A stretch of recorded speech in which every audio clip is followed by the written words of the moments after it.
moja, karibu sana katika Viwanjani, siku ambayo ina vitu vingi sana vya kuweza kuviangazia katika siku hii hapa ya leo. Mimi ninakukaribisha, naitwa Saidi Saleh wa Msomi. Moja wapo ni kuhusiana na masuala mazima yanayoendelea kuelekea mchezo wa fainali wa michuano ya shirikisho kati ya wekundu wa Msimbazi Simba dhidi ya RS Berkane. Sasa tutakwenda kupata mchezo huu katika uwanja wa Amani, New Amani Complex Zanzibar. Lakini ukiachana na hayo, kuna mengi sana ambayo tutakwenda kuyaangazia katika siku hii hapa ya leo.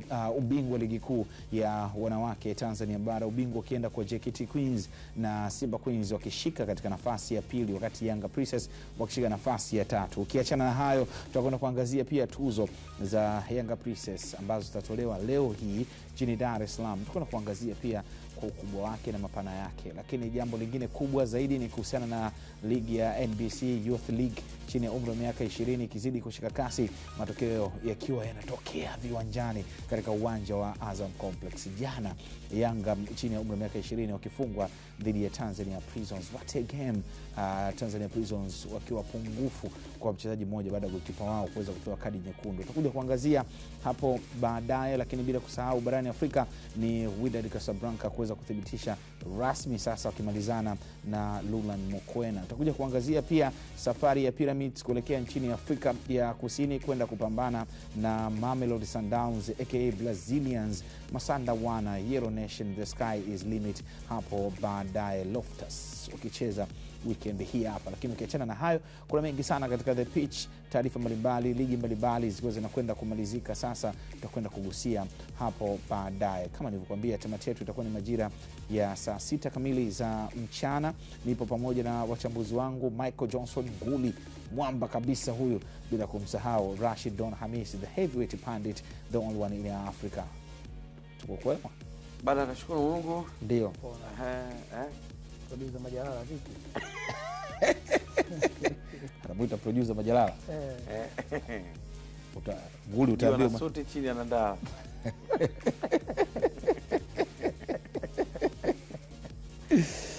Miongoni mwa vitu vitamu sana ndio katika sehemu ambazo huwa napendaga ni kipindi hiki watu kujua hatima yao, kwa sababu msimu wa michuano mbalimbali inakuwa inakwenda kutamatika.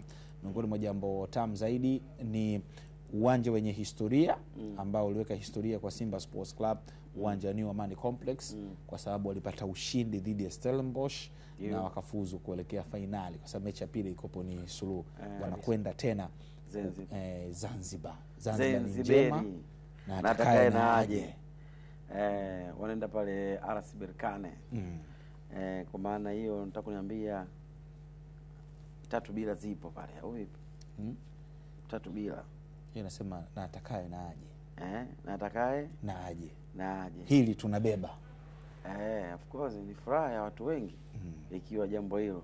Mimi mwenyewe natamani kuona Simba na kuwa bingwa Afrika, kwa sababu kuna namna fulani hivi inakuwa watu wengi wanaweza wakawa wanaangalia zaidi kwenye aspect ya ushabiki, lakini kama Simba anakuwa bingwa kuna kitu kikubwa sana kitakuwa kinaongezeka. Unaona, hasa hususan kwenye mpira wa nje. Unaona, kwa maana ya zile namba na nini, kuna vitu vikubwa vinaongezeka pale. So tuachie Simba wenyewe. Mimi nawaamini sana viongozi wa Simba. Inapokuja kwenye swala kama hili, wanajua namna bora, kwa sababu walishang'atwa na mbuzi 93.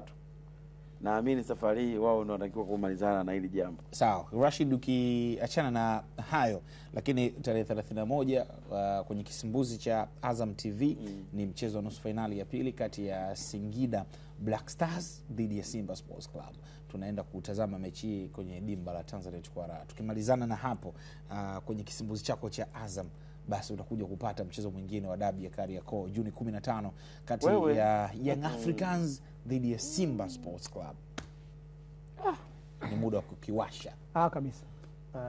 Moja kati ya michezo ambayo inasubiriwa kwa hamu ni huu mchezo Simba dhidi ya Yanga dhidi ya Simba. Na ule wa finali wa nusu finali kombe la shirikisho la CRDB pale kwa raha. Moja kati ya mechi ngumu sana, kwa sababu zinakutana timu bora kwenye ligi. Singida nao pia moja kati ya timu bora, kwa maana ya ukiangalia kikosi chao kilivyo, ukiangalia namna ambavyo timu imejipanga, unaona kabisa moja kati ya michezo bora utakuwa ni huo. Kwa hiyo ni burudani ambayo kila mtu anaisubiri. Hiyo tarehe 15 ndio usiseme mwanangu. Tarehe 15 maana tukimaliza 15 alafu tunaisubiri finali ya CRDB ambao Young Africans tayari yeye kashafuzu kuelekea finali, anamsubiri Singida Black Stars au Simba Sports Club. Na bado haijajulikana itachezwa wapi. Bado haijajulikana. Au Rashid anatamani ichezwe wapi? Ile finali finali au Simba na Yanga? Finali. Simba na Yanga si tunajua. Finali. Ukiangalia finali ya CRDB tupo wapi? Finali hapa mjini. Ile finali ile hapa mjini sio kweli. Hapa kuna utamu wake kwenda mkoani. Ile bana iende wapi unajua ile? Ile iende Tabora ile. Al-Hassan Mwinyi. Al-Hassan Mwinyi. Kigoma si ishaenda ile? Ishaenda. Al-Hassan Mwinyi ishawahi kupewa nusu finali. Iende pale Tabora pale. Ile picha ya Tabora nzuri sasa hivi ile. Afu ile uwanja nao service mzuri. Dimba lile kikaa kama Marakana vile. Umeona ile watu pale Tabora pale. Iende pale watu wa CRDB sababu Zanzibar washakupa kubize. Wapaache Zanzibar. Watulie kwanza au twende Gombani. Twende Gombani Pemba. Gombani kuzuri, Gombani mbaya. Sawa bwana, burudani yote hii utaipata kupitia kifurushi chako cha shilingi 28,000 ndani ya Azam, kisimbuzi chako cha Azam, na kuenjoy kupata burudani hii. Kumbuka unapata burudani za michezo bila kusahau burudani zingine, tamthilia na kadhalika. Yote unapata katika kisimbuzi chako cha Azam. Lipia sasa upate burudani kwa wote. Kwa sasa tu World Cup pia usisahau. World Cup bwana. Tarehe 14 hapo Club World Cup. Mamelodi Esperance. Mamelodi Esperance Wydad Casablanca. Tunaanzia hapo. Afu unaacha kulipa 28,000 wewe, acha mambo yako bwana. Kweli? Sawa bwana, tuanze na soka letu kwa wakati huu.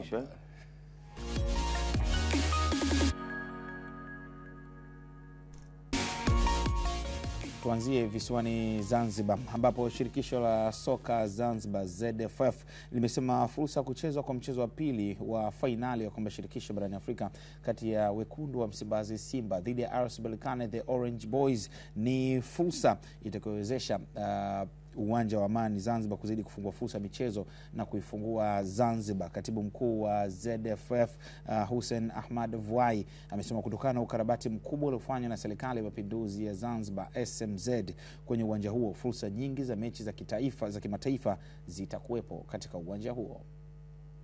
Ukweli kwamba mchezo huu sasa ni rasmi uko hapa visiwani Zanzibar na utachezwa katika dimba la Amani Complex ama Amani Stadium.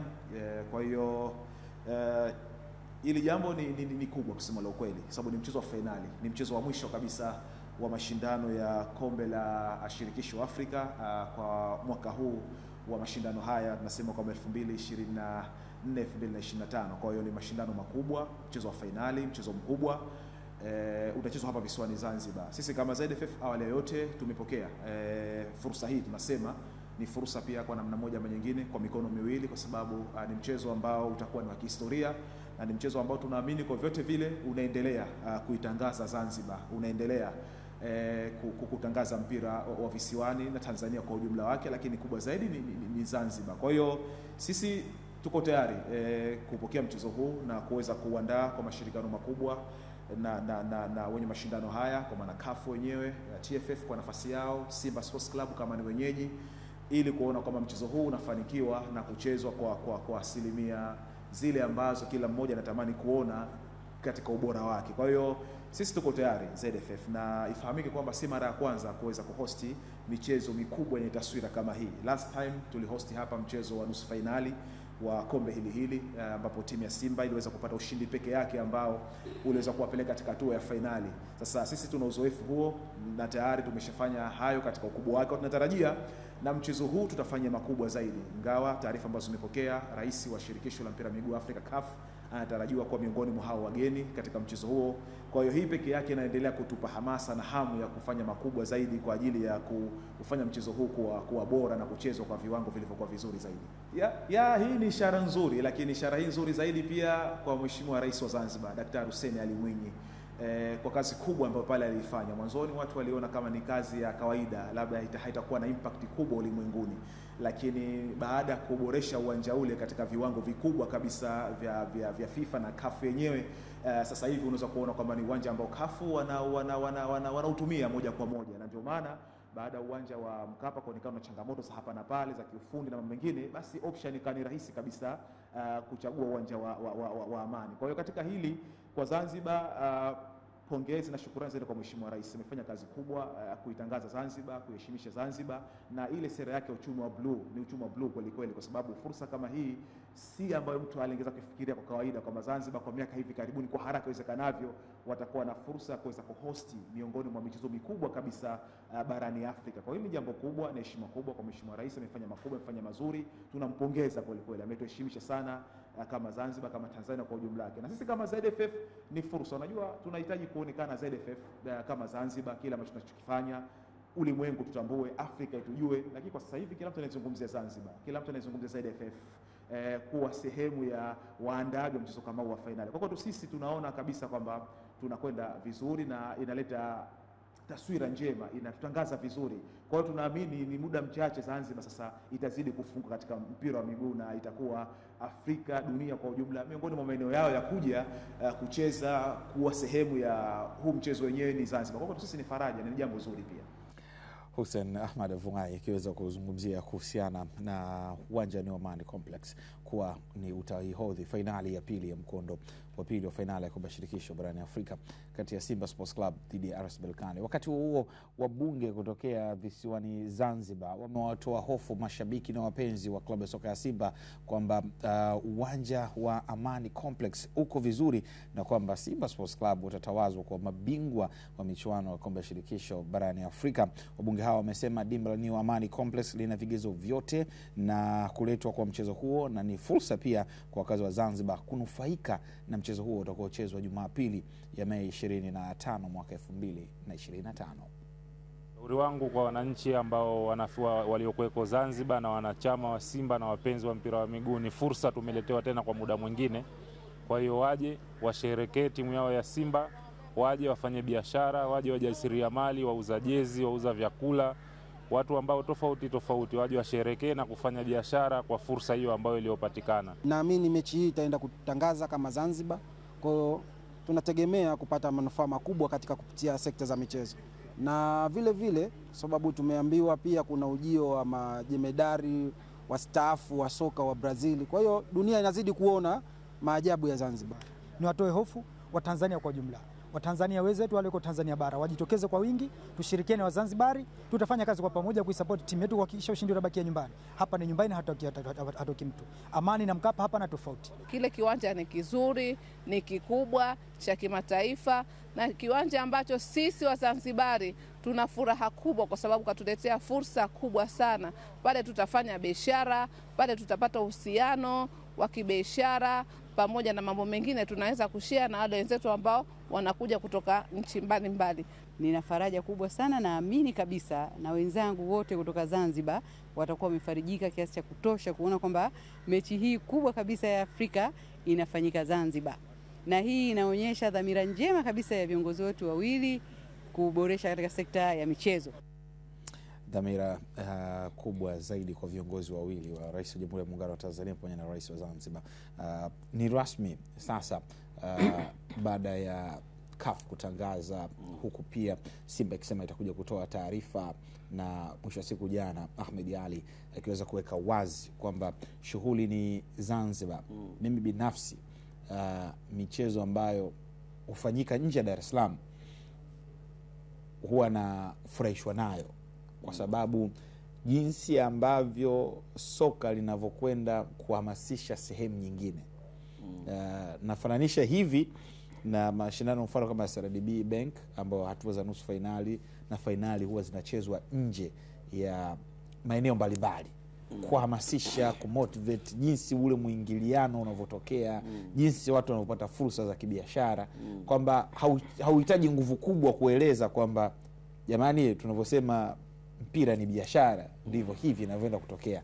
Na sasa Zanzibar tena Unguja inakwenda kuhodhi fainali ya mkondo wa pili.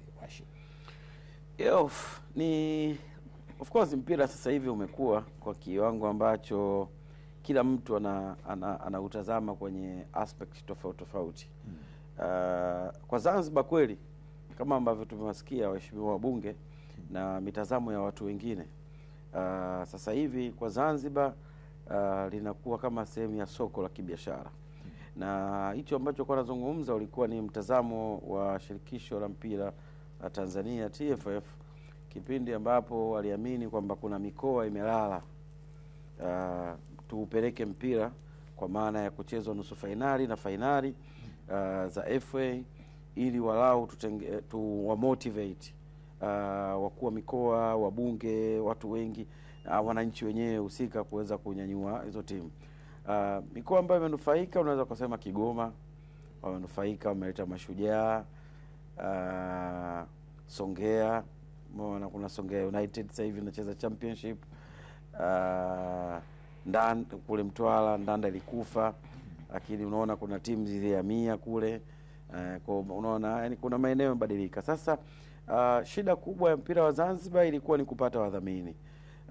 Kitendo cha kuhost fainali kubwa kama hii ya kombe la shirikisho, maana yake sasa ni inatoa ishara nzuri kwa makampuni na taasisi kuweza kuitazama Zanzibar kwenye muktadha mwingine wa kibiashara, hasa hususan kwenye football.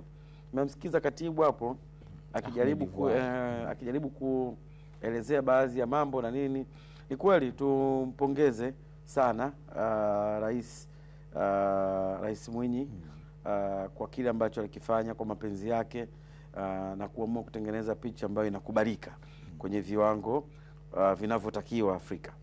So huu ni muda sasa wa ZFF kujiuza na wao kwenye taasisi tofauti tofauti, ili waweze kuwekeza hela zao kwenye mpira wa Zanzibar. Baada ya fainali hii kumalizika, tuone taasisi nyingi sasa zinajiengage na mpira wa Zanzibar. Kuanzia hapo tutaanza kuona sasa ushindani na kila kitu, kwa sababu Zanzibar inazungumzwa zaidi kwenye soka kipindi cha Mapinduzi.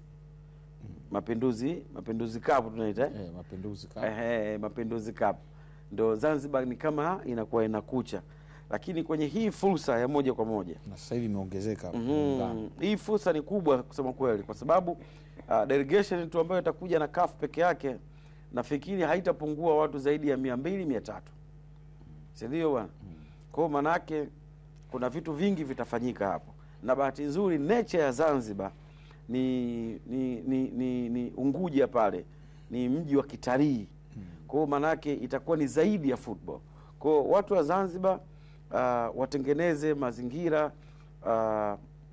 sina shaka na ukarimu wao, sina shaka na mambo mengi ambayo huwa wanamfanya binadamu kuona ile ni sehemu salama ya kuishi na sehemu salama ya kurudi, lakini kubwa ambalo mimi nalitazamia hapa ni hawa ZFF wanawezaje kuitumia hii fursa ili kushawishi mataasisi na makampuni kuwekeza kwenye mpira wa Zanzibar. Nafikiri hilo ndio tatizo kubwa la mpira wa Zanzibar. Kama watawekeza hapo na watanufaika, watafanikiwa, kwa sababu ile delegation inokuja pale sio tu kwamba inakuja kutazama fainali.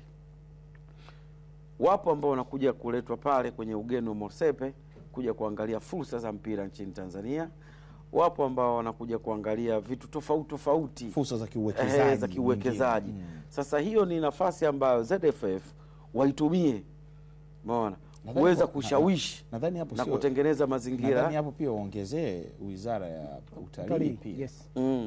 Wakishawishi, naamini kinachofanyika bara kinaweza kufanyika pia huko, tukarudisha Zanzibar ile ambayo tulikuwa tunaifahamu sisi miaka ya nyuma, kwamba bana mchezaji anaweza akatoka zake bara akaenda Zanzibar na mambo yakawa yako mswano kabisa, kusajiliwa yani sio kitu Malindi unaenda na bahati nzuri Zanzibar kila mwaka wanapata timu yenye kuwakilisha kwenye mashindano ya CAF. Wanapeleka timu kombe la shirikisho, wanapeleka timu kombe la Champions League. So ni moja kati ya eneo ambao pia wanatoa wawakilishi. So kwenye huo mtazamo nafikiri viongozi wa ZFF isiishie hapo kwenye kusema, yani isiishie hapo kwenye kusema, wanatakiwa kutega mitego ambayo itakuja kuwalipa, lazima ije walipe baada ya fainali hii. Sawa.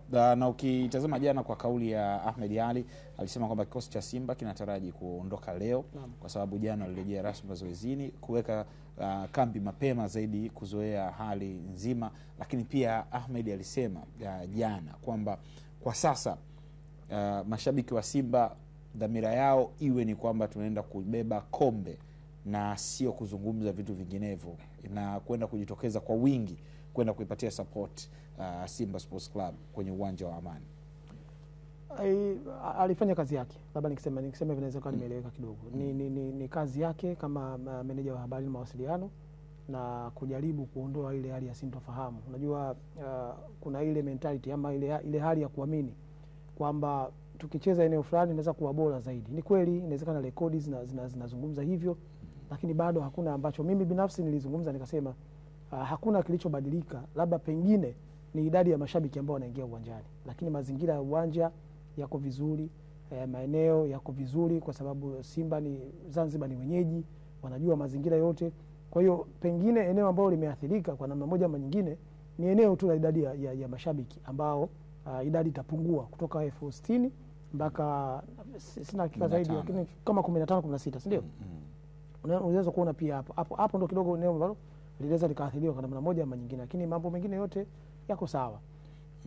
Yapo sawa. Michael Johnson Gula akiweza kuangazia hayo kuhusiana na safari ya Simba kuelekea katika uwanja wa New Amani Complex. Mtozo wakati akawa anatuonyesha ile video ya New Amani Complex, kiukweli ni uwanja ambao unavutia kabisa, kwa jinsi ambavyo yani dimba lenyewe muonekano wake, ukiangazia hata pembeni ile, kwa sababu inaitwa complex kwa sababu kuna viwanja vingine pembeni vya kufanya mazoezi na kadhalika. Ni miundombinu ambayo ukitazama hata wiki iliyopita Rais Dr. Mwinyi alikuwa anazindua tena viwanja vingine vinaitwa viwanja vya Maisara.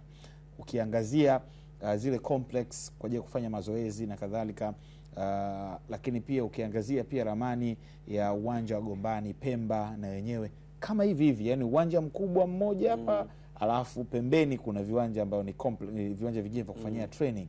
Kwa hiyo unaweza kuona kwamba ni miundombinu ya kimichezo ambayo inashawishi kuzalisha wachezaji wengi zaidi, na hata jinsi ukiona, kwa mimi kwangu unafurahi kwamba ni utajiri wa kuwa na maeneo ya miundombinu kama nchi. Kwa sababu unajua unapokuwa unapewa kuandaa mashindano makubwa, Tanzania tuliyopata ticket, umeona serikali ya mapinduzi Zanzibar, kusema kweli wao walikuwa kwa serious sana kwenye kuichangamkia hiyo fursa. Na nakumbuka hata wakaguzi wa kwanza wakati wanakuja kukagua viwanja na facility walianzia Zanzibar. Nafikiri si kwa sababu walikuwa naandaa mashindano ya shule, lakini walifurahishwa na mwenendo, maendeleo. Ni mapungufu machache ambayo yalionekana, hasa hususan kwenye maeneo ambayo yanatoa taarifa kwa haraka, maeneo ambayo yatakiwa wifi ziwepo na nini, vitu kama hivyo ni mapungufu ya kawaida sana. Lakini angalia ndani ya uwanja mkubwa kuna viwanja vingine vya mazoezi ambavyo viko viwanja viwili. Maana yake lazima uwe na option ya viwanja vya mazoezi, si ndio? Ili kutokudisturb uwanja ambao tunaamini ndo utakuwa main, sio? Lakini kwa sababu tu ya jiografia ya Zanzibar uweze kutengeneza viwanja vingi ambavyo kwenye mazingira yake ukatengeneza ikawa bora zaidi. Lakini kwenye hiko kidogo ambacho wameamua kufanya, wamefanya 100%. Umeona bana? Yaani kuna vitu unatamani useme watu wa kuiga, watu wako very serious ya watu hao. Umeona? Mfano nilienda Unguja pale Mao Setong. Na yeye kuna viwanja viwili. Yaani kiwanja kimoja huko, kiwanja kimoja huko. Sasa nilifika siku ile kumbe kuna mechi zile za FA za Zanzibar. Huko anacheza Mlandege, huko anacheza Malindi. Kwa hiyo watu wanagawanyika, huku niende huku au niende upande huko. Kwamba huku imemalizika, upande wa pili wako wanapigana penalti bwana. Kwa hiyo watu wa uwanja huku tumetoka wa Mlandege, hadi kwangu nienda kwa Mlandege kwa sababu Mlandege mimi napenda vibe. Yaani mimi kwangu mashabiki ndo kila kitu. Yaani kionaga ile vibe kwamba kuna vibe, okay, naenda kuiona hii mbungi yenyewe inashawishi. Lakini wote mmetulia ile mnafanya hivi kama kuna popcorn. Sio kweli. Kama ngala sinema. Sio kweli. Nafikiri mimi kwangu ni hilo ni kubwa sana kusema kweli. Yaani Zanzibar kwenye namna ambavyo wameiendea hii fursa ni jambo la kuipongeza sana serikali ya Mapinduzi, ushirikisho wa ZFF. Kubwa ni hilo tu, deni ambalo wamekuwa nalo ZFF, kuhakikisha sasa wao pia wanajitangaza kwenye maeneo ambayo vilabu vyao vitafanya vizuri kwenye kombe la shirikisho na Champions League. Hiyo kwao itakuwa babu kubwa. Hichi anachozungumza Rashidi, nafikiri of course nani ZFF ndo watu wa mpira Zanzibar. Lakini hapa sasa kunatakiwa kuja taasisi zingine za serikali ambazo mojawapo ni Wizara ya Utalii. Hawa watu ama wageni hawawezi kuja moja kwa moja kuja kwenye hivyo vivutio. Lazima wawepo watu kwa ajili ya kuwaambia watu nini kinapatikana Zanzibar cha kuvutia, ni kitu gani ambacho cha kitalii kinapatikana Zanzibar. Yaani watengeneze hiyo fursa kwamba jamani, pamoja na kwamba mmekuja kuangalia fainali, lakini hapa Zanzibar ndio kuna jambo fulani, labda pengine hapa amezikwa labda sultani fulani hapa, labda kwa nini kuna maeneo fulani yako hivi na hivi. Lazima waje watu pale wawazungua watu, kwa sababu kuna hii fainali Zanzibar ni moja kati ya sehemu maarufu zaidi duniani. Watu wa mataifa magharibi wanapajua sana Zanzibar au wanapasikia sana Zanzibar. Lakini mwingine anaweza kwa sababu mechi imekuja Zanzibar, anaona ngoja nikaangalie mechi, lakini pia nikaone Zanzibar inafananaje, maana tunaisikia sana kwenye mambo ya kitalii. Sasa hawa watu ambao wanahusika na mambo ya utalii lazima nao wenyewe pia wawe na plani zao, yani waje na mkakati wao, kwamba pamoja na kwamba wageni wanakuja, kwa sababu wageni watakuwa wengi, pamoja na wageni wanakuja, lakini lazima pia tuwafuate, tuwaambie hata kama hawatapata muda wa kwenda siku hiyo, lakini wakiondoka wanakuwa wanajua kabisa tulikuwa Zanzibar na tumeambiwa kuna 1 2 3. Kwa hiyo mtu anaweza katoka siku nyingine kwa muda wake, anakwenda holiday, anakuja Zanzibar, anakuja kutembea. Kwa hiyo nafikiri sio ZFF peke yake, ZFF jambo la mpira, lakini sasa hapa pia hata hizi wizara za utalii na watu wengine wa bodi ya utalii wanatakiwa sasa na wenyewe pia waingie hapo, kwamba tunafanyaje sasa kuvitangaza vivutio vyetu. Kuna wengine ambao watabaki, wataenda kuangalia, kuna wengine ambao wataondoka, watarudi siku nyingine kuangalia, lakini watakuwa tayari wameshajua kwamba Zanzibar iko 1 2 3. Maki inaweza kuwa hata nje ya uwanja. Nje ya uwanja, yes. Kama inaweza maki ndani kafu nadhani wanahodhi. Ndani sio rahisi. Kafu kwenye uwanja watu wanahodhi. Lakini mwisho wa siku kama ni screen mule ndani kupitisha screen ipigwe wapi unajua? Yaani kama kuna wazo la screen Ngorongoro, Serengeti, yani kwamba ile kwamba kwa mwisho wa siku kwamba kuhamasisha yani vile vivutio vyetu kwamba yes kwamba this is final, lakini pia tunauza watu waweze kuja kutembelea, yani hilo inaita kwamba michezo na diplomasia kwa ujumla wake inaweza kukua. Lakini nilikuwa tunazungumzia pia kusana masuala mzima uwanja. Unajua nilipoenda uwanja wa Mao kuna kitu nilikipenda. Uwanja wa Mao kwa sababu ule of course kuna jukwaa na pembeni wametengeneza viti, lakini papo karibu na sehemu ya kuchezea pitch. Kwa hiyo walichokifanya yale mabenchi ya ufundi ya timu A na timu B hayapo sehemu ambayo tumeyazoea mara nyingi kuwekwa katikati. Yamewekwa pembezoni mwa karibia na kona. Umeelewa hicho kitu? Yaani kwenye sehemu ya kupigia kona pale kwa pembeni hapa ndo kwa mabenchi ya ufundi. Kwa hiyo mtu kikaza kwa jukwaa kuu hivi unaona vizuri kabisa. Akasema hiki boko. Watu wataki shida. Sawa, tukaangalia taarifa nyingine, na hii taarifa ni kuhusiana na nyota wa Young Africans Aziz Ki, ambapo klabu ya soka Young Africans imekiri kupokea ofa ya kutakiwa kwa kiungo wake Stefan Aziz Ki na klabu kutoka nje ya nchi, na mazungumzo bado yanaendelea mpaka sasa. Meneja habari na mawasiliano wa Young Africans ni Ali Shabani Kamwe amesema kuwa Aziz Ki ana mkataba uliosalia wa mwaka mmoja, walimruhusu azungumze timu hiyo kwa maslahi yake binafsi mpaka sasa. Yes, ni taarifa za kweli kabisa. Ipo club imekuja hapa na imekuja kwa nia ya kumhitaji mchezaji wetu Stefan Aziz Ki, na mchezaji huyu Stefan Aziz Ki ni vyema umma ukafahamu kama ambavyo tuliufahamisha wakati anaongeza mkataba na klabu yetu. Aziz Ki aliongeza mkataba wa miaka 2. Hivi tunavyozungumza Aziz Ki amebakisha mkataba wa mwaka mmoja, na ndio maana kwenye taratibu zile za transfer kama ambavyo FIFA imeelekeza, mchezaji mwenye mkataba ni lazima klabu inayomhitaji huyo mchezaji ibishe hodi kwa klabu ambayo inamiliki huyo mchezaji. Hivyo tumepata ofa hiyo na taratibu zinaeleza very clear, ukishapata ofa namna hiyo, cha kwanza kabisa ni kuruhusu kwanza mazungumzo. If you are interested na hiyo biashara, ni kuruhusu kwanza mazungumzo kati ya mchezaji na hiyo club inayokuja. Pakishakuwa pana personal agreement, ndio mnakuja kuzungumza sasa transfer agreement kati ya club na club. Kwa hiyo sisi hatua ya kwanza ilikuwa ni kuzungumza na Stefan Aziz Ki, kumwambia kuna ofa hii imekuja kwenye club, what do you think? Na yeye akasema nafikiri tumekaa muda mrefu, ni wakati na mimi sasa kwenda kupata changamoto nyingine. Ali Shaban Kamwe akisita kuitaja hiyo club, lakini kama nje huku inavyozungumzwa ni Wydad. Habari sio siri. Sasa kuna siri gani? Yeye anafanya hivyo kwa sababu hajataja. Hatumlazimishi na sisi tutaki kujua hata sipotaja. Sisi timu shaijua. Nadhani anapoelekea. Hiyo ndio kazi yetu kama wanahabari, kwamba kuichimba. Basi tumemsaidia. Kuichimba. Yeye kwa sababu hajaitaja, kwa sababu inawezekana bado hawajafikia mwisho kwenye mazungumzo na hawaja confirm kwamba wamekubaliana au wameshindwana.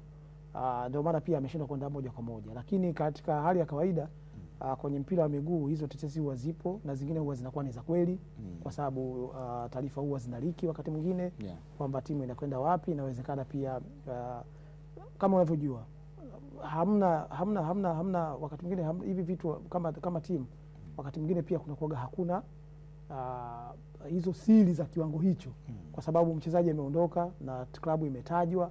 Inawezekana kuna mtu aliambiwa naye pia akamwambia mwenzie, na mwambie naye akamwambia mwenzie. Kama unavyojua pia taarifa za michezo zinakuwa zinasambaa kwa kasi sana. Klabu inasemekana yani Wydad Casablanca, lakini kwa sababu yeye hajataja, inawezekana pia kwa sababu mazungumzo hayajafikia mwisho, ndio maana pengine dili inaweza ikafeli akarudi au dili kafanikiwa. Siwezi kusema kwamba atarudi au hatarudi kwa sababu sina uthibitisho.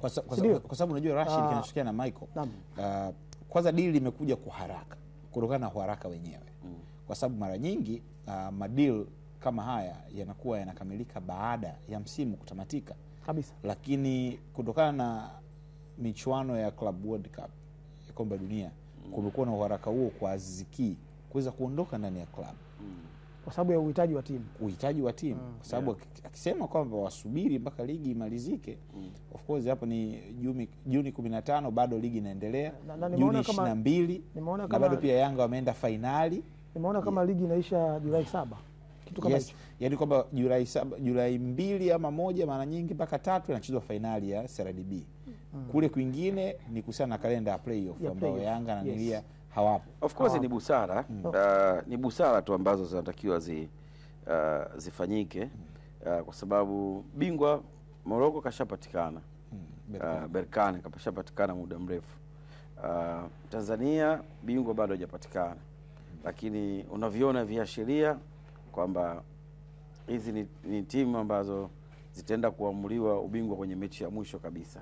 Lakini kwenye namna ya kuangalia mnaifanyaje klabu kuwa familia, ni kutoa pia fursa, kwa sababu hapa duniani kwenye mchezo wa mpira wa miguu hakuna mchezaji ambaye asiyeuzwa na hakuna mchezaji ambaye hanunuliki, si ndio bwana?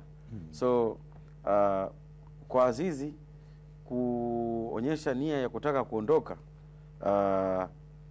nafikiri kwa Young Africans ameshafanya kile ambacho alipaswa kufanya wakati anatoka ASEC Mimosas. Kwa nini imekuwa rahisi kwa wakati huu na sio kwa mwaka jana?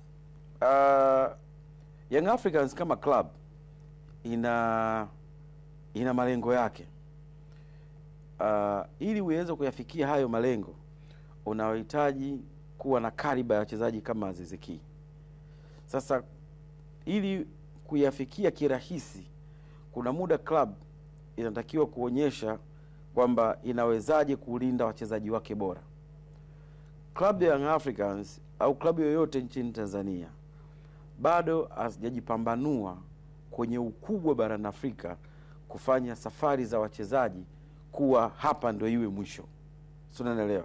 Lakini kwa jitihada za viongozi wa hizi club, kwa jitihada za wadau wa mpira nchini Tanzania, wameifanya Tanzania na vilabu vyake kuwa sehemu ya platform ya kuwatangaza wachezaji wazuri, pia kuonekana kwenye ligi bora kuliko Tanzania, vilabu vikubwa kuliko Tanzania. So kwa mtu kama Aziz Ki kuonyesha interest ya kutaka kuondoka au Wydad kuhitaji huduma ya Aziz Ki, nafikiri ni consistency aliyokuwa nayo Aziz Ki toka anajiunga na Young Africans. Yeah. Kwa sababu msimu wake wa kwanza Aziz Ki anakuja Young Africans, kama utakumbuka, top scorer alikuwa Fiston Kalala Mayele. Alifunga goli 17. Yeye alifunga goli 9 na assist 3. Akiwa ni mshambuliaji wa 3 kwenye idadi ya wafungaji msimu wake wa kwanza, sio? Msimu wa pili anakuja kufunga goli 21 na assist 7. Si unaelewa? Ndio anakuwa MVP, anakuwa top scorer. Si ndio? Msimu huu mpaka sasa hivi tunavyozungumza Aziz Ki tayari kashafunga magoli 9 na assist 7 kwenye misimu mitatu. Maana yake unaona huyu mchezaji ana uwezo wa kukuofa 9+ goal na at least kufikisha assist kuanzia 7 kuendelea. So huyu ni mchezaji wa kiwango cha juu sana. Yaani kwa sababu timu nyingi duniani kubwa kwenye ngazi hizi za vilabu wanamtafuta mchezaji ambaye ana uwezo wa kukuashua, kukupa walau 10+ goal. Sasa Aziz Ki ameshakuonyesha kwamba hilo daraja analo, si ndio? Sasa mchezaji ambaye anaweza kukupa 10+ goal, maana yake huyu ni mchezaji ambaye anaweza kukuashua kushindana kwenye mashindano makubwa. Kwa hiyo Wydad kuona research yake, kwa sababu kabla ya Wydad ilikuwa kuna rumors za Mamelodi Sundowns. Na Mamelodi Sundowns msimu tu wa kwanza unaanza kwenye Champions League ni miongoni mwa timu chache ambazo zinazungumzwa zaidi kuwa mabingwa wa Afrika. Sio? The same to Wydad ambao washakuwa mabingwa wa Afrika. So Young Africans kwenye udogo waliokuwa nao katika bara Afrika kwenye mashindano ya Champions League, so unahitaji kuwatunza au kuwa hold wachezaji wazuri wa namna hii ili muweze kufikia malengo. Sasa linapokuja swala la biashara, mchezaji mwenyewe anapima daraja la timu yake na daraja la timu ambayo inamhitaji. Inawezekana timu ikawa inahitaji kumhold, lakini kwenye malengo makubwa hakuna mchezaji ambaye apende kucheza mashindano makubwa au kuwa bingwa kwenye vikombe vikubwa. Akipima malengo ya Wydad, akipima na malengo ya Young Africans, anaona mimi kwenye kufanikiwa individual nafikiri Wydad inaweza kawa bora kuliko Young Africans. So Wydad wana uwezo kumsajili mchezaji mkubwa kwenye material ambayo wao wanahitaji. Ila Young Africans wanahitaji kufanya research, then mchezaji akue akipitia kwao. Ndio hao unaona leo wakina Aziz Ki, kwa sababu Azizi hakuja Tanzania kama mchezaji mkubwa ambaye anazungumzwa kwa kiwango hicho, si ndio?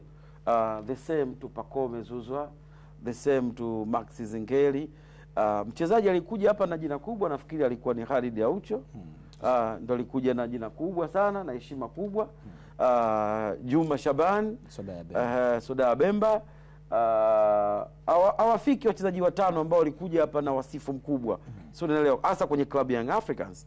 So Young Africans kitu kikubwa ambacho najivunia ni kuwa na jicho zuri la kumtazama mchezaji mwenye ubora, alafu anakuja kuthibitisha kile ambacho amekifanya Aziz Ki kwenye misimu mitatu aliyokuwepo Young Africa. Superb kabisa. Michael Ngule, Aziz Ki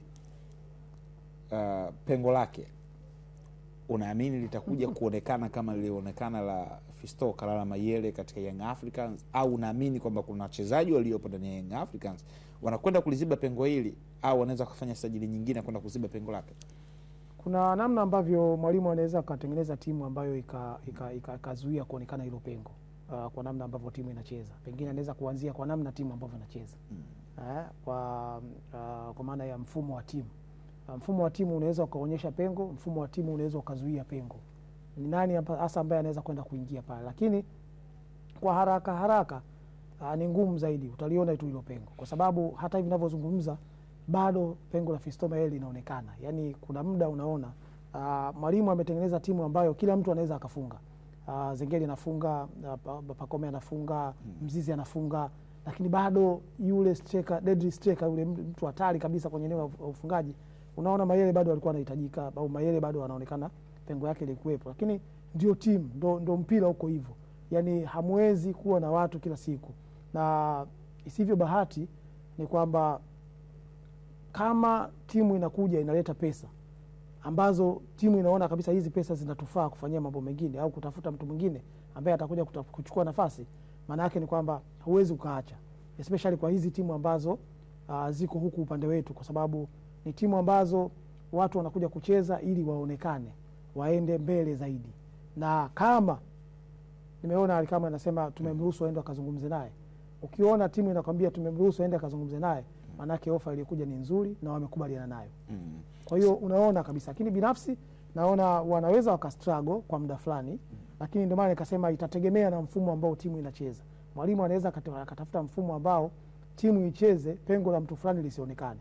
Ndio maana nikakutajia kwamba Fiston Mayele ameondoka, pengo lake bado lipo. Lakini leo watu wanamsahau Mayele kwa sababu timu imetengenezwa kwenye mfumo ambao kila mtu anafunga. Zengeli atafunga, Aziziki atafunga Mzize, atafunga labda pengine Mudathir Yahya. Kwa hiyo unaona imetengenezwa magoli ambayo pengine alikuwa anafunga mtu mmoja, yanakuja yanafungwa na timu nzima, na ile pengo linaonekana kama limeondoka. Sawa, tuende tukaangazie taarifa nyingine kuhusiana na michuano ya ligi kuu ya wanawake Tanzania Bara, ambapo jana ligi kuu ya wanawake Tanzania Bara ikiweza kuhitimishwa baada ya kikosi cha JKT Tanzania kutawazwa kuwa mabingwa wa ligi kuu ya wanawake msimu 2024-2025 baada ya kupata ushindi katika mchezo wake wa mwisho jana dhidi ya Gates Program katika ushindi wa mabao 5-0 JKT Queens, na kuwafanya kufikisha alama 47, huku Simba Queens na wenyewe wakiwa wana alama 47, tofauti ikiwa ni magoli 69, huku wapinzani wao wakiwa na magoli 57. Huu ni ubingwa wa 4 kwa kikosi cha JKT Queens chini ya Esther Chabluma, zamani akifahamika kama Lunyamira, ambapo wamewahi kushika nafasi hiyo kushinda taji hilo msimu 2017, 18, 19, 22, 23 na 24, 25, wakati timu ya Simba Queens imemaliza ligi kuu ya wanawake kwa ushindi wa mabao 2-0 dhidi ya Alliance Girls kwenye mchezo uliochezwa kwenye uwanja wa TFF Kigamboni. Mchezo uliokuwa wa mwisho wa ligi ya wanawake umefanya Simba Queens kumaliza na alama zao 47. Ushindani ulikuwa unaelekea mpaka mwisho. Kuna michezo ambayo binafsi wakienda kuiangazia imeamua matokeo haya. Kwa Simba Queens watauangazia mchezo dhidi ya Yanga Princess waliofungwa bao 1-0 na Jani. Watauzungumzia mechi dhidi ya Mashujaa Queens ambao toka sare mabao 2-2. Ni michezo ambayo Yusuf Basigi atabaki nayo kichwani kusema kwamba ramani yangu ya ubingwa iliharibikiwa hapa. Yeah, of course, na huo ndo uhalisia. Na ilipofika hatima ya kuona kwamba walishindwa kutafuta hatima yao wenyewe mikononi, ikabidi waanze kutafuta hatima yao kwa jirani. Mchezo ambao ulikuwa ni Yanga Princess dhidi ya JKT. Baada ya pale unaona half time tayari mtu kashakula chuma mbili, wakaona basi hatima yangu haiwezi kushikiliwa na mtu mwingine. Na ndio tafsiri halisi. Yaani hatima yako haiwezi kuwa nayo mtu mwingine. Nafikiri pale ndipo ambapo ligi ilikuwa imeisha. Baada ya pale sikutegemea, kwa sababu deni ambalo lilikuwepo ili Simba Princess awe bora, Simba Queens awe bora, haitakiwa jana ashinde goli 18 ili awe bingwa. Sasa kwenye hayo mahesabu ya kumfunga goli 18, yani kwanza yani unaweza ukashinda hizo goli 18, lakini wakulungu lazima tukae chini tuanze kutafakari ama goli 18 yaliingiaje. Unaelewa? Na ilikuwaje? Na ilitokea nini? Si unaelewa? Kwenye hali ya kawaida sio kwamba magoli 18 mtu afungwe. Watu wakachungua goli 23. Si unaelewa? Mamelodi kashamweka mtu goli 22, lakini Jerumani kashamweka, lakini unafungwaje? Unaelewa? Kwa sababu nakumbuka kuna scenario moja, kuna scenario moja itokea, mpira na mambo mengi bana. Sikwambia mtu kwenye swali ngumu unaweza ukafa umesimama. Mechi ipi hiyo? Wakati Matola anaifundisha Geita. Nakumbuka Geita. Ile si ndo mpaka mbao akapanda. Goalkeeper anapata udhuru wa tumbo. Inabidi akapiga vitu. Ile iko na zikapatikana idadi ya ushindani kati ya Geita na Polisi Mara kama sosei. Geita sio takiwa kupanda, watu wakafungiwa. Nakumbuka pale watu wakafungiwa pale, matokeo yakafutwa. Sio, unaelewa? Ni kwa sababu ya uhitaji, yani kwamba wale walihitaji kushinda goli nyingi na zile goli nyingi zilipatikana. Wakasema sio kweli. Sasa kwenye mazingira ya jana, yani Simba Queens ili awe bingwa atakiwa kushinda magoli 18, ulikuwa ni mtihani. Lakini kimsingi ligi ya msimu huu kwangu mimi bado favorite team ni JKT na Simba. So wacha tuone JKT wanaenda kufanya nini kwenye mashindano ya Sekafa kwenye kutafuta tiketi ya kucheza Champions League. Wacha tuone nini kitafanyika, lakini Simba Queens panahitajika maboresho ya kiwango cha juu sana. Waki-assess ile timu vizuri, wataona hiki ninachokizungumza. Neno jepesi ya kusema kwamba Simba Queens inahitaji reshuffle kubwa sana, reshuffle ya kwamba maingizo vinginevyo itakuja kutokea Yanga Princess atakuja kuchukua ile nafasi, alafu Simba Queens watastruggle sana kuitafuta ile nafasi. Umazungumzia hapo Yanga Princess, ambapo sasa nikwambie tu kwamba wenyewe wameshika nafasi ya 3 katika msimamo wa ligi kuu ya wanawake Tanzania bara msimu 2024-2025, ambapo leo timu ya wanawake ya Yanga Sports Club yani Yanga Princess Jumatano ya leo itatoa tuzo kwa wachezaji na watendaji wake kuanzia saa 12 kamili jioni jijini Dar es Salaam. Tukio hilo zima litarushwa mubashara kupitia Azam TV kupitia channel ya Azam Sport 3 HD. Tumsikie Ali Kamwe akizungumzia kuhusiana na tukio la leo. Uongozi wa klabu yetu chini ya kamati yetu ya utendaji na uongozi na rais wa klabu yetu Engineer Hersi Said wameona msimu huu unapomalizika, kwa maana ya leo msimu ukimalizika, kesho before players hawa hawajaondoka kwao, tutengeneze awards maalum kwa ajili ya timu yetu ya wanawake, na hii itakuwa inaitwa Yanga Princess Awards Gala. Tutafanya hizi sherehe za tuzo. Namba 1 ni kuwatunuku wachezaji ambao wamefanya vizuri msimu huu, lakini kwa invite stakeholders wetu ambao tuko nao, wanachama, mashabiki na wengine, tutengeneze ukaribu zaidi wa timu yetu kuelekea msimu ujao. Hayo ndio malengo makubwa ya kusema tutengeneze award msimu huu. Kwa hiyo nichukue fursa hii kupitia Azam TV kuwatangazia wanachama na mashabiki wetu, siku ya kesho tutakwenda kufanya tuzo maalum kwa ajili ya timu yetu ya wanawake, kwenda kutengeneza umoja, kuwa reward players wetu, lakini msingi wa yote ni kulikava eneo la pili la umoja, hamasa kuelekea next season kwa ajili ya kutwaa uchampioni wa ligi ya wanawake, ambao msimu huu kwenye mzunguko wa pili tumeshathibitisha kwa vitendo kwamba sisi ni challengers wa championship msimu ujao. Ali Shaban Kamwe akiweza kuzungumzia kuhusiana na tukio hilo ambalo litafanyika leo hii hapa siku ya Jumatano. Utaitazama kupitia kisimbuzi chako cha Azam TV, burudani kwa wote. Tuangazie kuhusiana na ligi ya vijana hatua ya 8 bora, yani NBC Youth League msimu 2024-2025, ambapo ligi ya vijana chini ya umri miaka 20 inazidi kushika kasi, ambapo hapo jana michezo miwili tena ikaweza kuchezwa. Michezo kundi B iliyochezwa hapo jana, mechi ya kwanza ilikuwa ni kati ya vijana wa Kagera Sugar na Super Nkurukumbi ambao walikuwa wanapambana na Fountain Gate, mchezo ambao ulianza saa 10 kamili za jioni na kumalizika kwa suluhu. Kabla mchezo wa usiku kwa kukutanisha timu ya vijana ya Yanga ambao walikuwa wanakipiga dhidi ya Tanzania Prisons, mechi ambayo Yanga walikubali kichapo cha mabao 2-1, Ali Kamwe akiwa naye katika benchi la ufundi la Yanga chini ya umri miaka 20. Mabao ya Prisons katika mchezo huu yamefungwa na Hodari Mwasoko, huko bao la kufutia machozi la Yanga likifungwa na Aman Muhando. Ligi hiyo inataraji kuendelea leo kwenye kundi A kuchezwa hapo hapo katika uwanja wa Azam Complex, ambapo mchezo mapema Ken Gold watacheza dhidi ya Simba, huku usiku Azam Football watakipiga dhidi ya Dodoma Jiji. Kiukweli ligi hii bwana, nafurahishwa na jinsi magoli yanavyofungwa. Kwanza hii mechi ulitazama vizuri? Nimeitazama. Hatari kabisa. Kwanza yule golikipa wao alipewa kadi nyekundu na dhani mwamuzi hakuona vizuri. Mwamuzi bwana mdogo ule kwangu mimi alipo Yanga kwenye lile goli kwenye lile tukio. Lakini angalia hii header ilivyopigwa, ile muone Mosoko alivyopiga ile header. Yani alinifanya nikanyanyuka pale sebleni, afu nikampigia makofi namna hii. Umeona, lakini katika timu ambazo nimezishuhudia kwa mpaka hapa tulipofikia, nimeona Tanzania Prison wana bonge la timu. Yaani ile hali ya kupambana kwenye nguvu ile energy ile utulivu wa kiwango cha juu, hapana. I say hawa ni kiboko kabisa.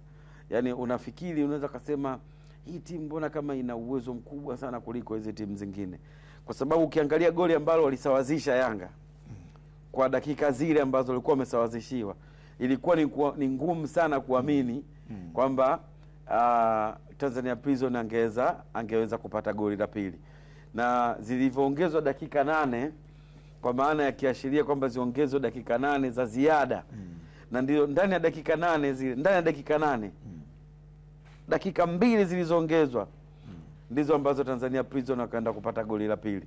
Lakini ni namna ambavyo mchezo ulikuwa mzuri, wa kuvutia, ulikuwa una kasi, makosa yalikuwepo, lakini yani kuna vitu vingi vilifanyika kwenye kati nzuri sana. Na moja kati ya jambo ambalo lilinifurahisha zaidi ni magoli yenyewe ambayo yalikuwa nafungwa kama mambo walisema. Kwa sababu hili goli la Young Africans walilopata, mimi kwangu nafikiri ilikuwa ni uzembe goalkeeper. Kwa sababu lile goli kwa sababu huyu mfungaji unaweza kusema alikuwa anataka kufunga, sio kwa kutaka kupiga crossi, lakini kwa bahati mbaya goalkeeper naye timing zake naye kama Shabalala tu. Kama of course yakala Shabalala, yes. Lakini Constantine, mabadiliko ya goalkeeper namba 1. Kitu alichokuwa kifanya goalkeeper namba 1 baada ya kupewa umeme, akaingia huyu goalkeeper namba 2, akaenda kufanya the same thing alichokuwa nakifanya goalkeeper namba 1. Manake hawa wana mtaji mzuri pia wa goalkeeper. Lakini katika dakika zote ambazo wamecheza wakiwa pungufu,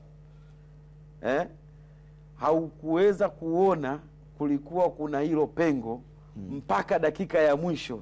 Yaani kama kuna mtu alikuwa anaangalia ile energy ambayo ilikuwa inapatikana, yaani kama kuna mtu alikuwa anaangalia baada ya goalkeeper kutolewa, yaani Yanga walishindwa kutumia mapungufu ya Tanzania Prison. Hawasingeweza kwa ubora waliokuwa nao Tanzania Prisons.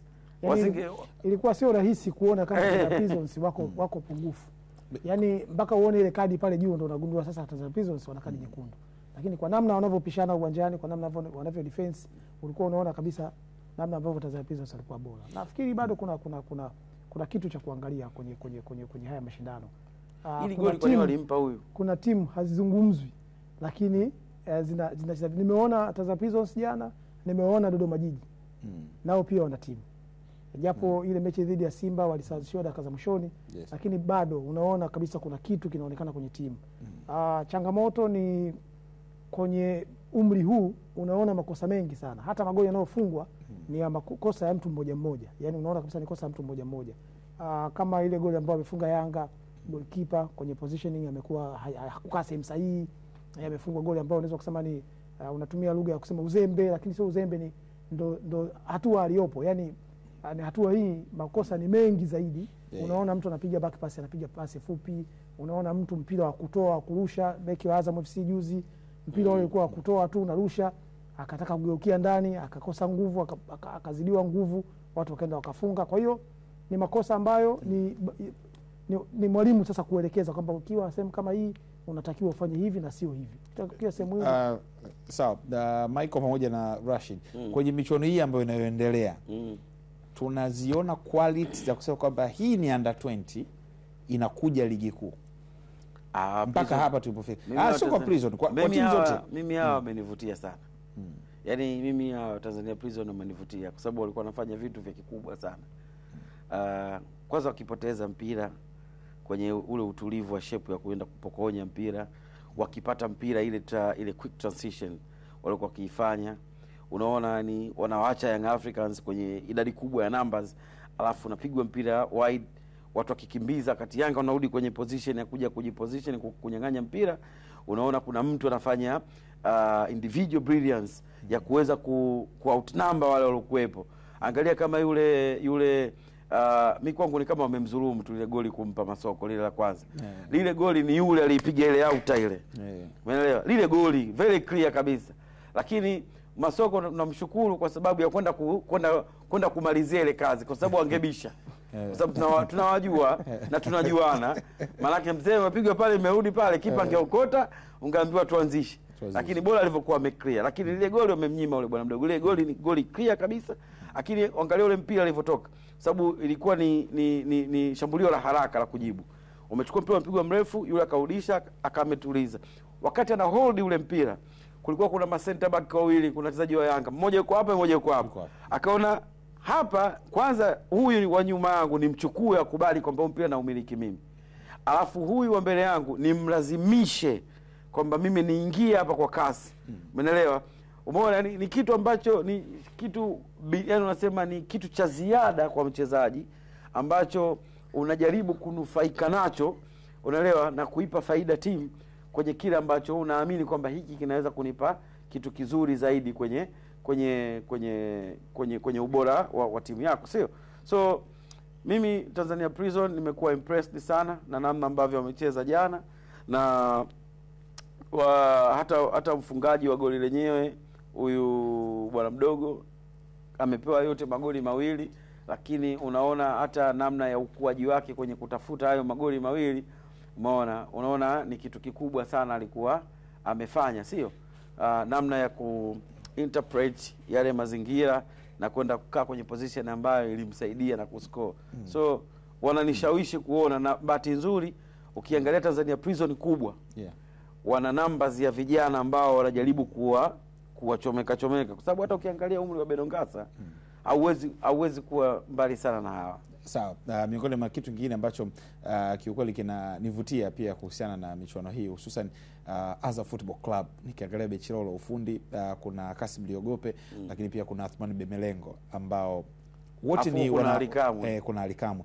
Yani, lakini pia nilipenda jinsi ambavyo ukiachana kwamba yani ni kama Michael Nguli na Rashid Hamisi, alafu mnakwenda kuinterpret pale kwenye field na kutimu kupata matokeo, kwangu ilikuwa inaonyesha kwamba ni yes, kwamba umeona wachambuzi hawa, lakini kile ambacho wanachokitoa wamesoma, ndio maana wako pale na wanakifanya kile pale jambo liweze kuwa sawa. Ukiachana na ligi ya vijana tu, tukaangazia kuhusiana na ligi ya Maji Cup ambayo inazidi kushakasi mkoani Manyara, huku sasa ikionyesha masuala mbalimbali ya uwezo kutokea katika kanda kaskazini. Helen Kawiche na taarifa hii hapo kuhusiana na Maji Cup. Maji Cup imerindima hapa kuna Kodimba la Tanzanite kwa raha na kuzikutanisha timu za mikoa ya Manyara, Arusha, Kilimanjaro na Tanga. Maji ni uhai, lakini michezo pia ni afya. Wengi tunasisitizwa tutumie maji na wengi tunasisitizwa tushiriki michezo. Kwa hiyo hapa tumekuja kufanya mambo mawili kwa pamoja. Moja, kama alivyosema mtendaji mkuu wa ATAWAS, kwa mujibu wa kauli mbiu ya mwaka huu, tumekuja kutangaza mafanikio kwenye idara ya maji na sekta za maji.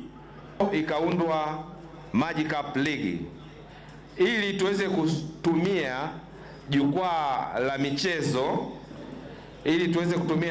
michezo katika kueneza jumbe mbalimbali zinazohusiana na huduma za maji.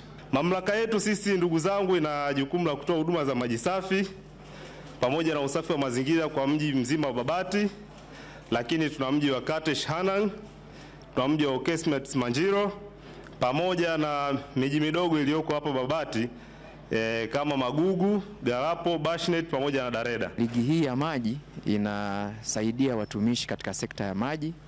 Kwanza inaboresha afya zao, inatuleta pamoja, tunashare ujuzi tofauti katika utekelezaji wa kazi zetu. Fainali ya ligi ya maji inatarajiwa kufanyika mkoani Tanga mwezi wa 7 kuanzia tarehe 12 hadi 22 mwaka huu. Helen Kawiche, Azam Sports, Manyara.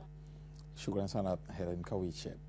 Kwa wakati huu hapa tunahitimisha soka letu. Shukrani sana kwa Michael Johnson Nguli pamoja na Rashid Don Hamis, the heavyweight pandit, the only one in Africa. Mimi ni Saidi Salim Msomi ama Van_Msomi. Kaka Saidi, tukirejea ni joto la Afrika, tafadhali endelea kuwa nasi.